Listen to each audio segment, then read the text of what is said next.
aka the Duchess of Justice, and with me I have. Attorney Augustus Corbett, aka the Minister of Justice. We are the Defiant Lawyers. We offer legal analysis of trending politics, policies, personalities, and pop culture to empower you to defy an unjust legal system. Before we get into the Defiant Lawyers live stream today, why don't you please hit that subscribe button if you are watching this on our YouTube channel, like this video if you are watching this via Facebook, and share this video so that your family and friends can become legal rebels as well. Before we get into today's topic, how are you doing today, Dad? I am doing fine, Chloe. I hope that you are. I am. It's been a busy day of lawyering, but I am glad to get on this live stream and educate and speak with our rebels. With that, can you introduce today's topics? Well, we got several topics that we're going to talk about, but before I do, let me just make sure that we are being seen and heard.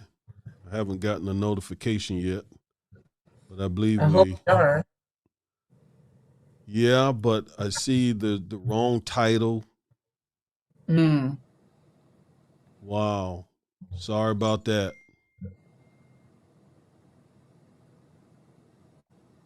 Yep, wrong title. So I'm having to change that right quick. Well, this is all live, guys. This is live online television as it is. And I'm going to look down really quickly so I can share it to my Facebook audience because we want as many people as possible to get this information that we're about to share.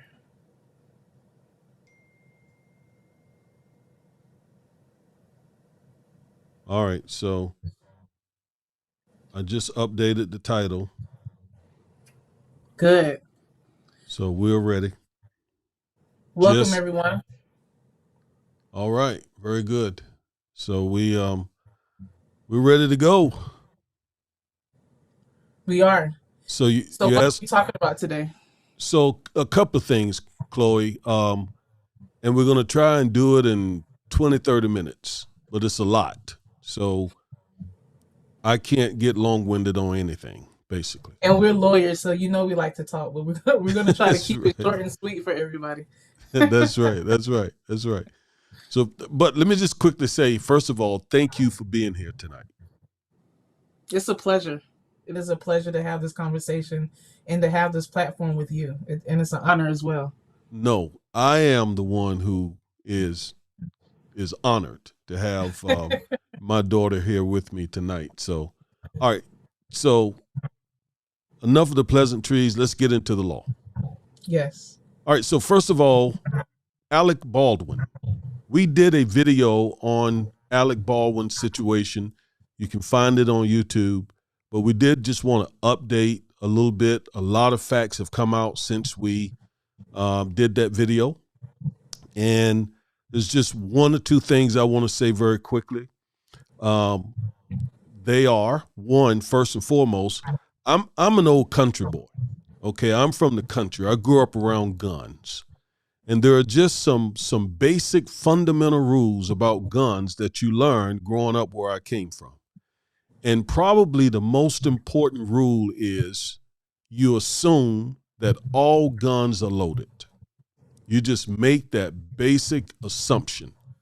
All guns are loaded, which means you don't point it at anyone. Even if you think that it's not loaded, you just don't do that because you could be wrong. And if you're wrong, it could be deadly.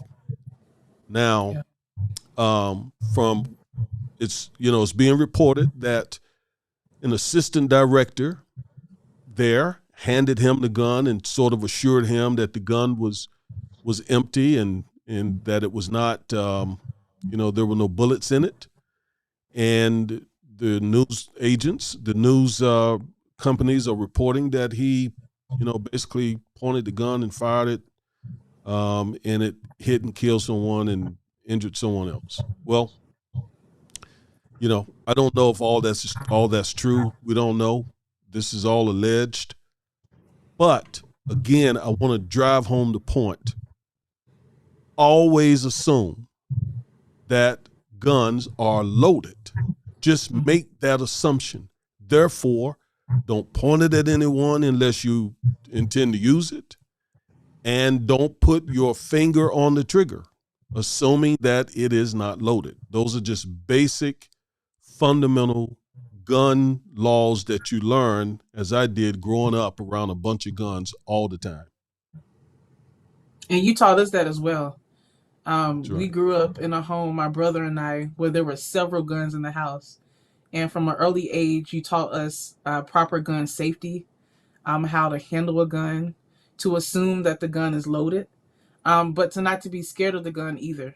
That's right. So whoever was responsible for gun safety on that set, and then Alec Baldwin himself, he should have been made aware, and he should have known that when he's handling a gun, and let me correct, in our previous video, we had mentioned that the gun that he used was just merely a prop gun. It's our understanding now, and it's being reported now via news reports and a search warrant, that it was an actual gun that was used on the set. So I agree with you that whenever you put your hands on a firearm, you must assume that that firearm is loaded and ready to go. It is essential. It could save your life or someone else's life as well. That's right. So there are some other things that have come out as well, one of which is chain of custody, which means, from what I'm understanding, when they are making these movies, there's one person who has the responsibility of keeping custody of those types of things, guns and so forth, those dangerous types of things. And from what's being reported, the gun ended up in the hands of a person, i.e. the assistant director, who was not the person who was supposed to be handling the gun. So there is some chain of custody issues as well. And so, as we said in our very first video, which again you can watch on YouTube and get more information, we're not going to spend much time on this. The assistant director was not the person who was supposed to have been handling the gun in the first place. So as we said in our first video, there are probably going to be multiple defendants, multiple people getting sued, not just Alec Baldwin, but, that assistant director, the employers, the studio that is, filming, who was filming the picture, the production company. I don't know all the entities involved in making a movie, but there will be multiple defendants here, no question. I agree. And on the criminal front, in our last video that we put on YouTube, you had mentioned that you didn't think that any charges would come, and if so, they may be less serious charges. I don't know if I quite agree with that now, based on some of the reports that are coming out, based on what the district attorney has said.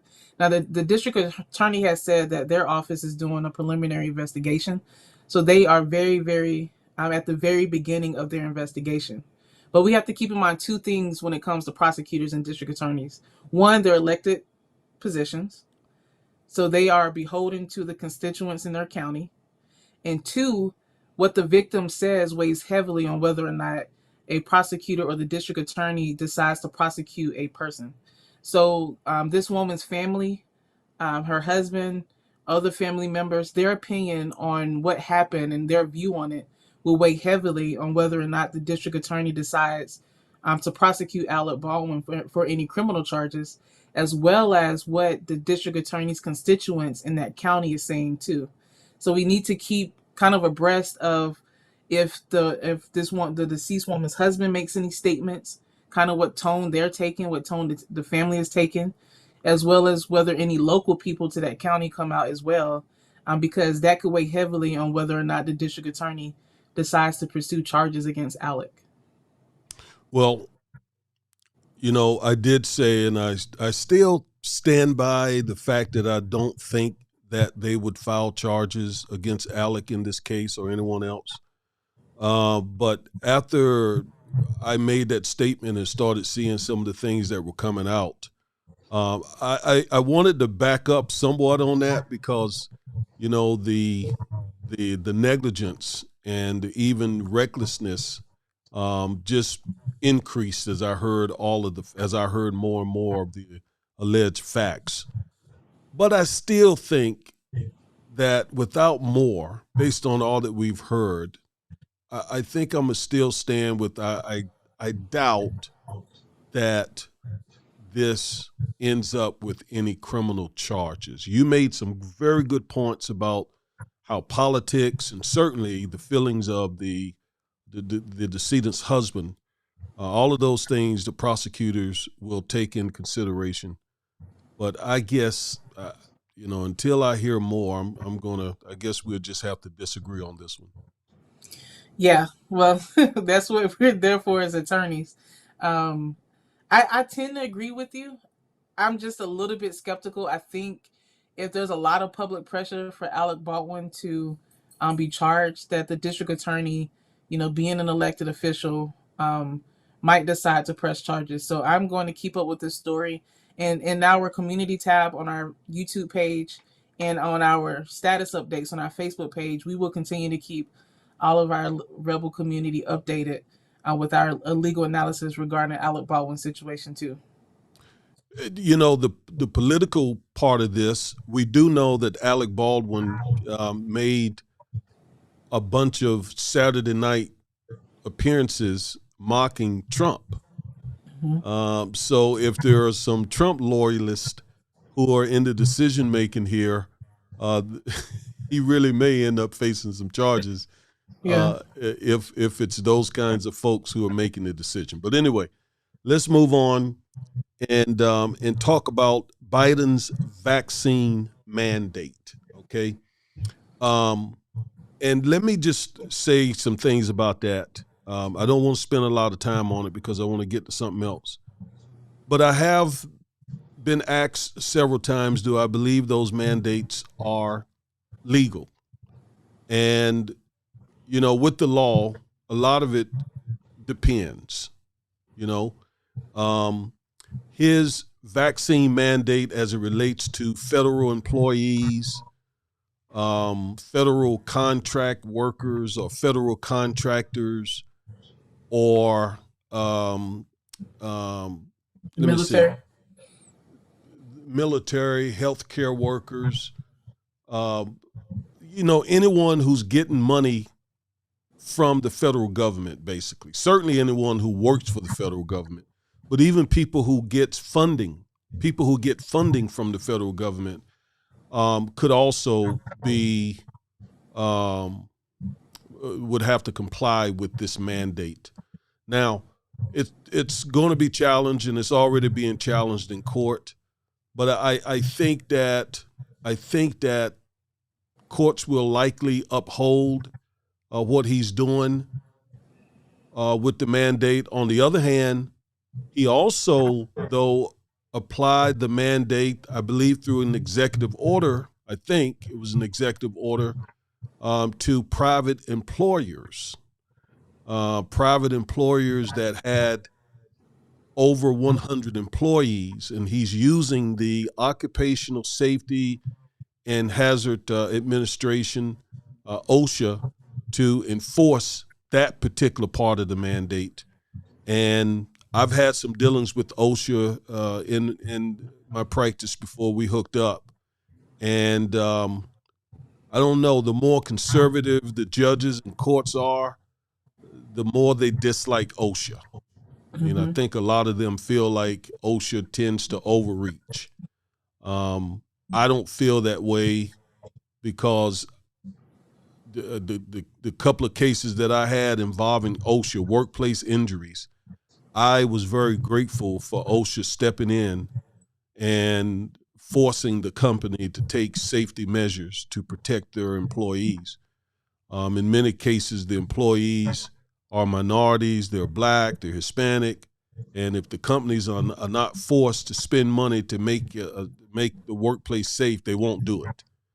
And that's what OSHA does. But again, those judges on the conservative side of the political aisle tend to not like OSHA regulations as much. Yeah. In my research, I saw that as well. There have been several federal cases that have been litigated, from what I can see, that have involved OSHA, and a lot of conservative judges tended to have sided against the federal government in that respect. I want to ask you a question and see if you can explain this for our audience as well. What a lot of people don't understand is that the federal government has a lot of power to regulate commerce in our country, especially when the commerce is between states. So, can you explain to our rebel audience how the government's ability under the U.S. Constitution to regulate commerce has allowed Biden to put in place these vaccine mandates? Well, it's a good point, and especially a great point for us African Americans. And what you're making reference to is the Interstate Commerce Clause, Mm-hmm. which gives Congress, which gives the federal government the authority to enact laws that regulate commerce, as you said, between states. Mm-hmm. Okay.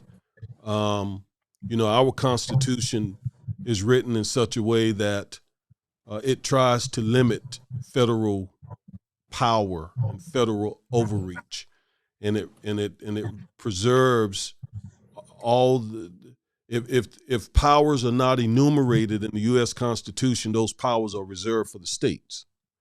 We commonly call that states' rights. And so even back during the 60s, when they were trying to stop the segregation of hotels and restaurants and all that, the Southerners argued that Congress didn't have authority to do that. But Congress found the authority in the Interstate Commerce Clause, because those hotels and restaurants and pools and all these private employees and entities, they were benefiting from interstate commerce. They were doing business. They had trucks coming and delivering their goods. They were using trucks that were on the highways, taking their goods to different places. And so Congress said, you're involved in interstate commerce, so therefore we can use the Interstate Commerce Clause of the U.S. Constitution to regulate your business. So you must stop segregating or refusing to serve African Americans. So that's one way the Interstate Commerce Clause has been used by Congress and by the U.S. President. And so with that same rationale, Joe Biden is able to, and this Congress are also able to regulate anything affecting interstate commerce. Yeah, because these vaccines are made by various private companies, and they use roads between states to distribute the vaccine, other interstate commerce and travels to get the vaccine throughout the United States. So that's one of the things that Biden has argued, his administration, that because they are taking advantage of the commerce, the states, the interstate highways and travel between the states, that they then have the power to mandate these vaccines. A lot of people are not happy about it. And we know in America, a lot of people are not happy about a lot of things, depending on which side you're on. So I was even contacted by a military member who asked whether or not this member had any legal rights to try to go against the vaccine, because this member was being, and I'm saying member because I don't want to give their gender, but they were being, it was probably going to be mandated that they take the vaccine. So this is even affecting our service members, as well as just lay people throughout the United States as well. So it's a big pressing issue that a lot of people have questions about. And I've lived with vaccine mandates all my life. Okay. I remember in elementary school, I remember taking those shots. I still remember taking those painful shots. We had to take them in order to go to school. I remember when we moved here and had to enroll you and Caleb in school, we had to get y'all shot records updated because of a mandate. And there are all kinds of federal mandates that control our lives. So, I understand some folks are, against mandates of that sort, but in the interest of public health, in the interest of protecting other people, I don't have a problem with it. Now, I know the vaccines are, controversial. In fact, speaking of one, Kyrie Irving, a professional basketball player who has taken a stand against getting vaccinated, despite the fact that he is losing some money, still making a whole bunch of money, but is losing some money because he won't get vaccinated. And I think this is a great segue into our next topic. Mm-hmm. And again, which is Kyrie and some of the vaccine misinformation that is out there right now. So Kyrie took the stand that he took. And now some celebrities are coming to his defense. And I want to play a video of one such person who I think just completely botched the whole issue. But I want to play that video right now, and then we'll talk about it on the other side. Okay. Kyrie, what's up? I know you're going through a lot. We had a chance to hang out in 2016 when you represented America, when you represented the red, white, and blue. You only want to be treated fair. I was going to post something on one of my social media pages, but I decided to do it the old school way and read it out to you because you're a great person, great father, great athlete, and you believe what you believe. America is the land of the free. Freedom of speech, freedom of religion, and supposedly freedom to choose. Never be controlled by money. I respect you for having some integrity and being your own man. A free mind makes its own choices. An enslaved mind follows the crowd. Stand for something or fall for anything. One man can lead a revolution to stand up and fight for what's right. One choice, one word, one action can change the world. It's crazy how people hate you for being a leader. I hope your actions encourage many others to stand up and say enough is enough. Respect to you, Kyrie, and power to the people. That is stupid. I'm going to be just blank and frank and blunt about this. That is a stupid, uninformed, idiotic, asinine statement coming from Floyd Mayweather. Is that surprising? I guess not. I guess you don't have to have a lot of intelligence to be a millionaire. Okay? But that not only is stupid and idiotic, it is dangerous. And for him to try to associate that sort of misinformation with the Black struggle, with standing up for the people and all of that, when Black folks are dying disproportionately from the pandemic. Black folks are some of the less vaccinated people in the country and are paying the price for that. It's almost every day I'm reading about African Americans who are dying needlessly from the pandemic because they are unvaccinated. And yet this guy is going to try to connect not getting vaccinated with the struggle for freedom and liberation. That's stupid. Now, to take it even, hold on, let me just show one other thing. I'm sorry. Let it out. Let's I'm go. sorry. Let go. This is just crazy to me. This is crazy. All right. Now, have you ever heard of two women by the name of Diamond and Silk? I definitely have. All right. So here's what they tweeted.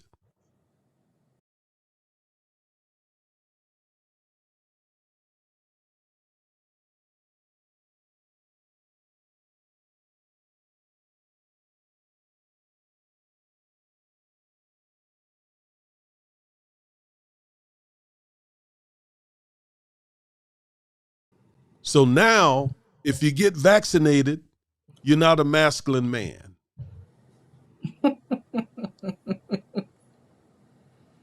So masculinity, according to Diamond and Silk, is what is leading people to get, or lack thereof, is what is leading people to get vaccinated or not. Oh my God. Oh my God. I it is hard to express the stupidity in the misinformation that these people are putting out here. And now Diamond and Silk, we know that they are MAGA. Okay, they're MAGA. They're part of Trump's Make America Great Again. So we don't expect a lot from them. But some of these other people are, who on one hand talk about being for the people, but then on the other hand, here they are standing shoulder to shoulder with MAGA on this issue. And again, people are being influenced. African Americans are being influenced by this foolishness. And many of them are paying the price. Okay? Well, it's the reason why COVID-19 has been a pandemic within a pandemic for the Black community. We've had a bunch of pandemics. If you want to talk about health, high blood pressure, diabetes, high rates of cancer, Black men, and I'm going to call y'all out a little too, Daddy, a lot of Black men not going to the doctor, not getting health checks. It all falls into that mindset that Floyd Ouch. met. Let's just keep it 100. That Floyd Mayweather is talking about, and so that's why we have been the ones who have disproportionately died from COVID-19, the ones who have been sick from COVID-19, the ones who have been disproportionately exposed to COVID-19, because a lot of Black people are in the health industry and service industries where we interact with COVID positive patients. And that's why we haven't been exposed at the high number of other people to the monoclonal antibodies and these other treatments that could really save a bunch of people's Well, lives. hold on. Before you get into that, let's set that up some. Okay? Yeah. Let's set that up. Yeah. I think that needs to be set up properly. All right? And that is this. We recently had our own personal struggle with COVID-19 in our immediate family, right? So why don't you talk to us about that? Yeah. That family member was me. I was diagnosed with COVID-19 on October 10th, I believe. And how I knew I potentially had COVID is that I lost my sense of smell. And at first, for me at least, I didn't realize I had lost my sense of smell. But I love candles. And that Sunday, I was lighting a candle and I noticed I couldn't smell it. And I'm like, this is weird. Like, what's going on? But after being in this pandemic for a year and a half, unfortunately, I knew that one of the leading signs of having COVID-19, especially for the old variant, was a loss of sense of smell. So I immediately went to go get tested, and I took a PCR test, but that took a couple days. So I wanted to just take a rapid test just to know whether or not I had it. So I took the rapid test, and that actually came back negative. So I'm like, wait, what? That doesn't make any sense, because I've lost my sense of smell. I kind of lost my sense of taste. What's going on? But I finally got the PCR test that I took. It was positive. So I knew that I had COVID-19. I will say this, though. I am fully vaccinated with the Johnson & Johnson. Well, hold on. Before this was really something. So we need to take this in steps. Okay, there are layers here. Okay, because you tested positive for COVID-19, but you weren't the only one impacted by that news. Your mom and I were floored and especially me. It was when you told me that, I'll be honest with you, I almost panicked. Okay. And your mom, said, hey, come on, we got to walk in what we preach. And she was right. So I took a deep breath and just put on my game face.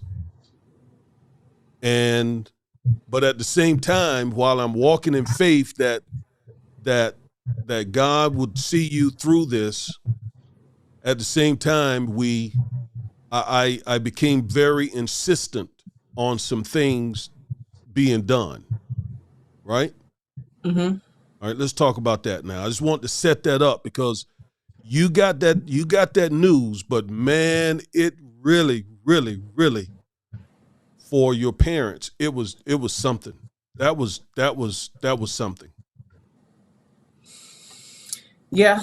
I can only imagine, as my parents, how you all felt. Kind of, I guess, being on the sidelines as I was dealing with it. But to your point about what you insisted on, and I'm glad that you insisted on it, I looked into the monoclonal antibody treatment. And I'm going to be honest, I really didn't know what it was. I thought it was something that, I'm I'm laughing because I'm thinking about what I'm going to say. I thought it was something related to Trump and like the hydroquinone or something. So I really didn't know anything about it. But after doing my research, I saw that a lot of health providers have highly recommended it, that it has helped save a lot of people, and it has fought off COVID-19 at such high numbers. So after doing the research, can we say this though? You were about to say it before I interrupted you, and that is, can you tell us what your vaccine status was? yes, I had the Johnson & Johnson back in March. And that was at a point where you couldn't decide which vaccine you were going to get. So I got it done at this huge area in the DFW area, and you waited in line for hours and hours and hours, and you basically just got what they had, or else you would have to get back in line or come back another day. So I got the Johnson & Johnson, and it worked for several months because I didn't test positive for COVID until October. But so yes, I was fully vaccinated. So fully vaccinated. So this is what they call this was a breakthrough case, right? Yes, it was a breakthrough case. It was a breakthrough case. All right. So let's go back to your experience with the monoclonal antibody. So let me set this up again. You're fully vaccinated. It had been 7 months by then, Mm-hmm. and we know now that the Johnson & Johnson, Pfizer, and the Moderna vaccines begin to wane over time. Mm-hmm. And recent information, even from Johnson & Johnson, suggests that vaccine begins waning after 2 months. Okay? They didn't tell us that back then. They were out there saying, the officials were out there saying Johnson & Johnson is just as effective as all the rest. Well, now it's come out that it starts waning 2 months, whereas the other two can last at least 6 to 8 months, their effectiveness. And let me say this, though. I'm not a medical expert, but my understanding is it wanes with respect to the infection, but keeping somebody out of the hospital or from dying, it still stays pretty effective at that. Mm-hmm. Okay? So I want to be clear about that. It wanes in terms of the infection, all three of them, but they still keep a high efficacy with keeping folks from getting seriously sick or from hospitalization or dying. So now, what was your experience with the monoclonal antibody? And by the way, you said as I was insisting on it, you and your mother, quite frankly, were thinking that this was associated with Trump and so on. And I knew it wasn't and wouldn't have recommended anything that the Trump crowd was doing, with the hydroxychloroquine and that other thing that they use on horses and all that. I nope, wasn't going down that route. But I had done my research and knew that the monoclonal antibodies were pretty effective. In fact, it may have saved his life. He got that treatment and he got over COVID pretty quickly. And others. So, and then I saw some outlets that were talking about the monoclonal antibody, and they were liberal outlets, and the CDC and the FDA had issued an emergency authorization use for the monoclonal antibody. So I said they wouldn't have done that if it was some mega Trump people stuff. It must be pretty good. And so, yes, I insisted that you get it. So go ahead. Yeah. So my experience with it, it's a dichotomy. Getting the actual treatment was great. The nurses and the health providers, when I actually got it, were excellent, very caring. What it is they give you an IV and you sit there but you're leaving out what happened the first time. Yeah, I was going to get into that because, Oh. like I said, it's a dichotomy. I just wanted to emphasize actually getting that. That was great, and when I actually got it, it was not a bad experience at all. But to actually get it, I did suffer what I believe was racial medical discrimination. I first went to a clinic up in a upscale suburb of Dallas, and when I went there, I was denied. They said, without getting into too many details, they said that for some reason they could not give me the antibodies. To me, it was a reason that did not make any sense. Then when my parents and myself advocated for ourselves, they just completely said that I can't even come back and reschedule once the issue got fixed. So, well, let me jump in there because you're being nice.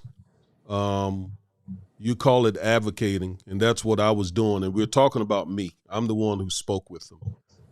I not only was advocating, I had to really fight these people to try and get you this treatment. They refuse to give you this treatment on what we believe was a bogus reason. mm-hmm. And I spoke to the doctor for about 30 minutes and was explaining to her that as African Americans, she is from a foreign country, but as African Americans, we have really dealt with this pandemic as well as Hispanics in a disproportionate way.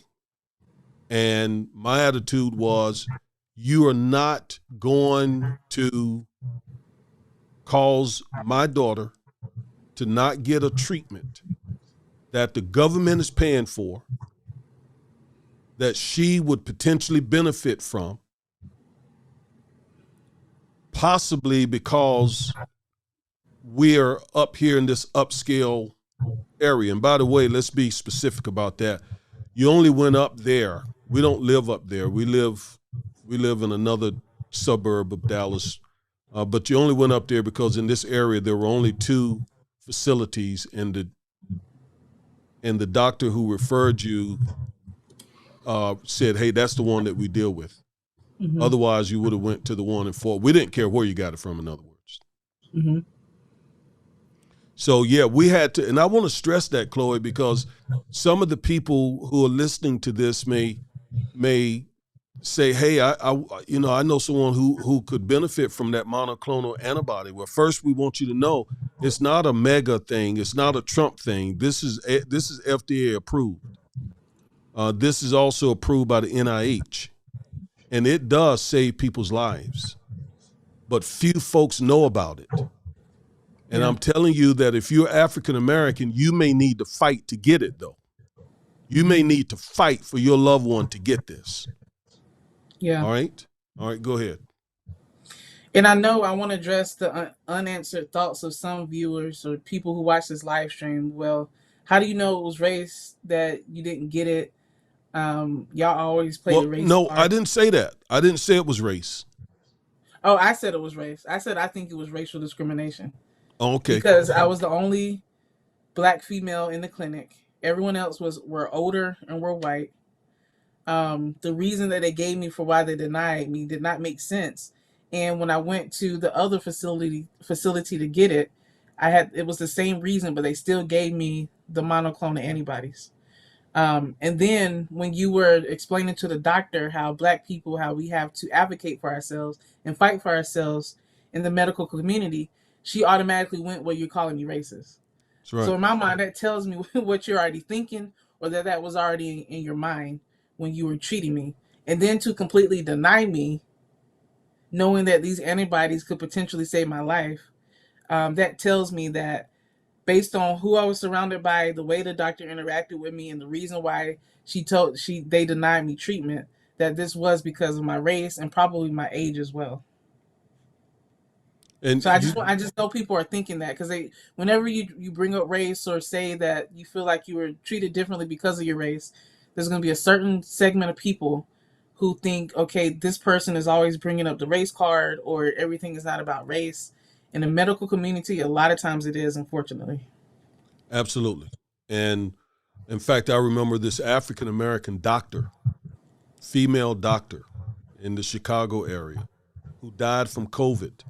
And she did a Facebook Live video from her hospital bed.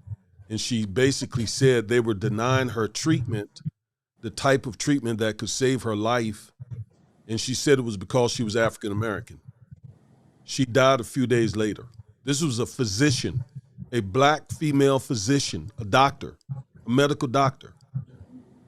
And so if her own colleagues, she believed, discriminated against her to the point that it cost her life potentially, then,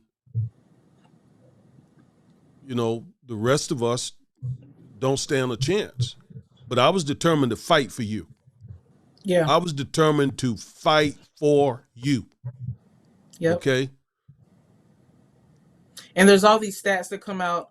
We're kind of getting a little long, but there's a lot of stats that come out that there are these, inherent biases in a lot of doctors in the medical community. That black people have a higher pain tolerance. That black women, they don't tend to believe us when we say we're in pain. I experienced that as well because around this time I had to go to the ER because of a toothache, and I literally sat in that ER for about 10 hours. Wait a minute. Why were you in the ER over a toothache? Now, somebody may say, well, hold on. You just go to the dentist for a toothache. How do you end up in the ER?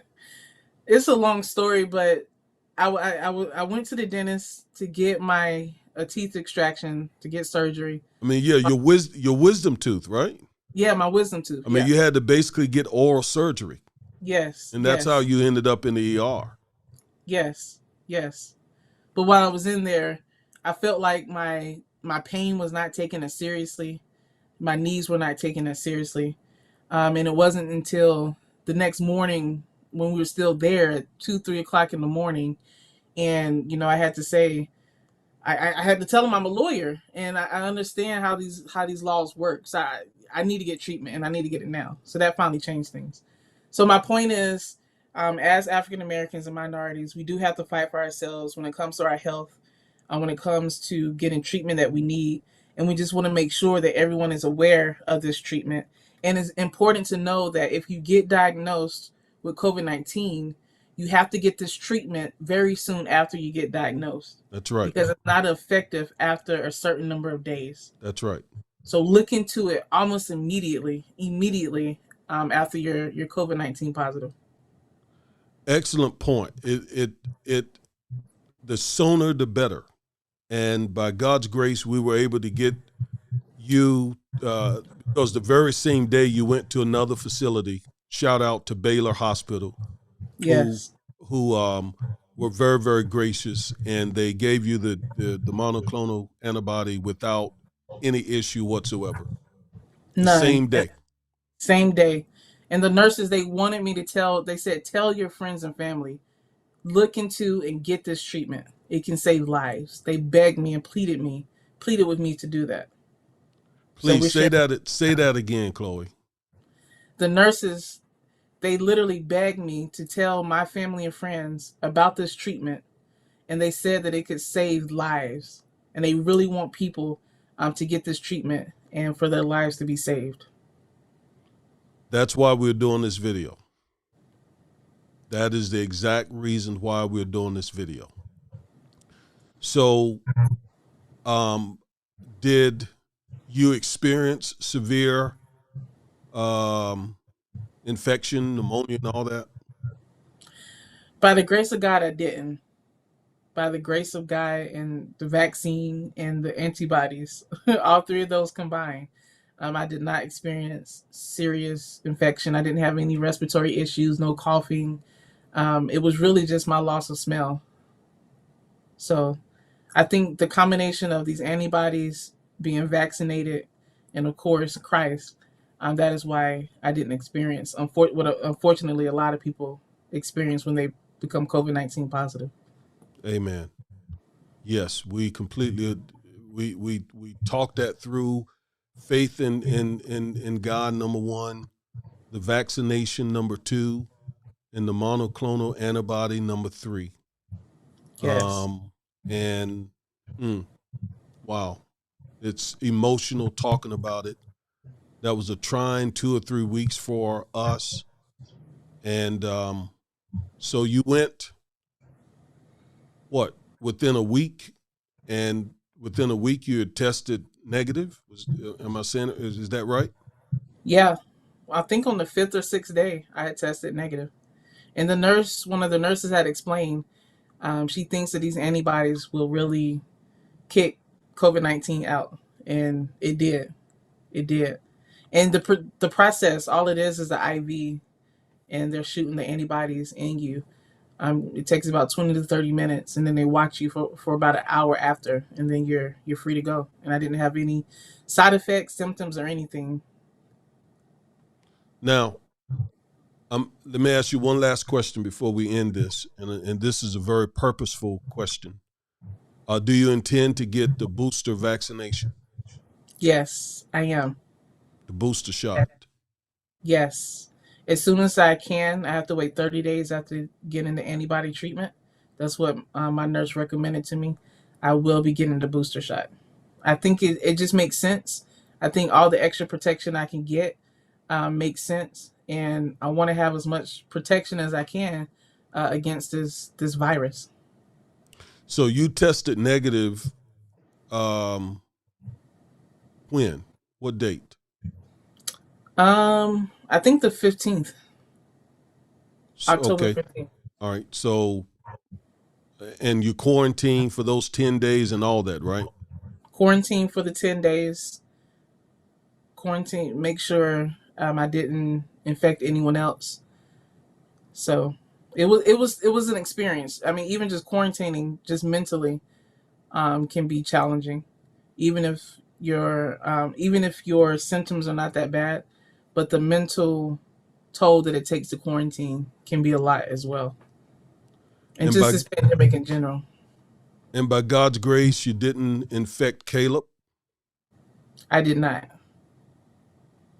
Nope. Amen. Yeah. Now, I want to just end with this point. This is why I asked you that question. There's misinformation out there about a person being able to that a person cannot get reinfected once they've been infected with COVID.